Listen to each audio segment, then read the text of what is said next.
75 साल की यात्रा में आशाएं, अपेक्षाएं, उतार चढ़ाव सब कुछ के बीच में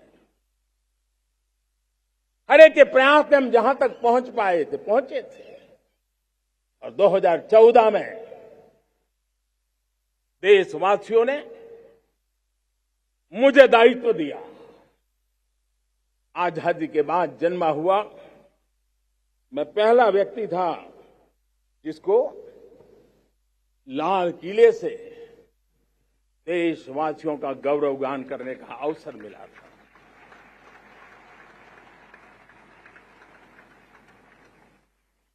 लेकिन मेरे दिल में जो भी आप लोगों से सीखा हूं, जितना आप लोगों को जान पाया हूं मेरे देशवासियों, आपके सुख दुख को समझ पाया हूं,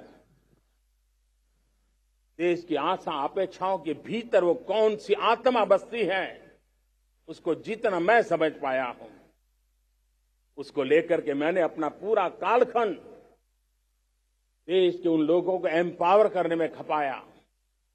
मेरे दलित हो, शोषित हो, पीड़ित हो, वंचित हो, आदिवासी हो, महिला हो, युवा हो, किसान हो, दिव्यांग हो, पूरब हो, पश्चिम हो, उत्तर हो, दक्षिण हो, समुद्र का तट हो, हिमालय की कंदराएं हो, हर कोने में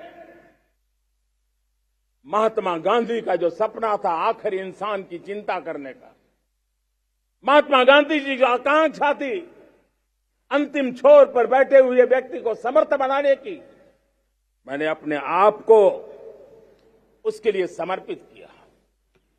और उन 8 साल का नतीजा और आजादी के इतने दशकों का अनुभव आज 75 साल के बाद जब अमृत काल की ओर कदम रख रहे हैं, अमृत काल की ये पहली प्रभात है, तब मैं एक ऐसे सामर्थ्य को देख रहा हूं और जिससे मैं गर्व से भर जाता हूं। देशवासियों, मैं आज देश का सबसे बड़ा सौभाग्य ये देख रहा हूं कि भारत का जनमन आकांक्षी जनमन है।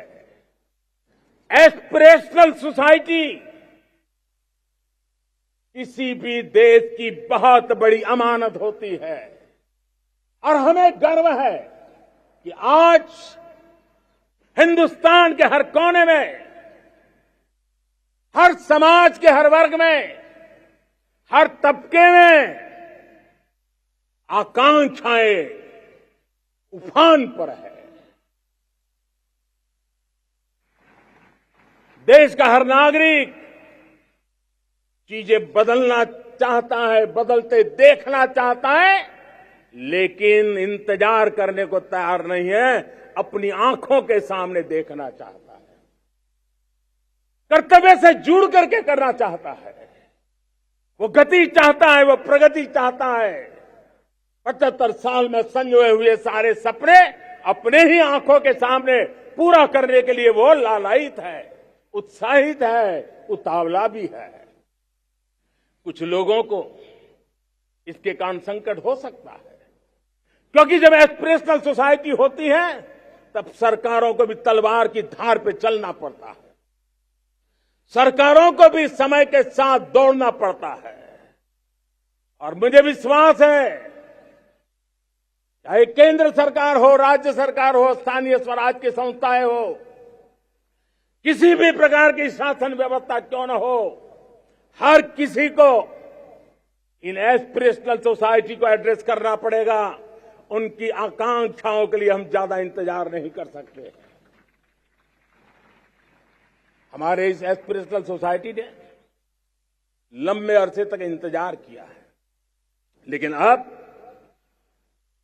वो अपनी आने वाली पीढ़ी को इंतजार में जीने के लिए मजबूर करने को तैयार नहीं है। और इसलिए ये अमृत काल का पहली प्रभात हमें उस एस्पिरेशनल सोसाइटी की आकांक्षाओं को पूरा करने के लिए एक बहुत बड़ा सुनहरा अवसर लेकर के आई है।